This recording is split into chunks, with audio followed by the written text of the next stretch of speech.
Uy. This is Sir. Good morning, class. Good morning, sir! May quiz tayo ngayon, ha? Kaya ilabas ang lapis at papel. Bawal na bawal ang magkopyahan. Ang mahuhuli kong nangongopya ay lagot sa akin.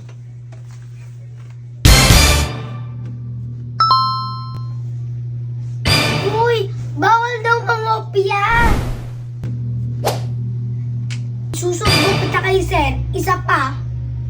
Uy, hindi kaya ako nangongopya. Sir, si Carilo nangongopya sa akin. Hoy, Sophia, hindi ako nangongopya sa'yo. Matalino ako. We, tignan mo nga pati pangarap ko, kinopya mo na. Karil, bakit mo kinokopyahan si Sophia? Sir, hindi po ako nangongopya. Talaga? Sige, patingin ako ng papel mo. Aray ko!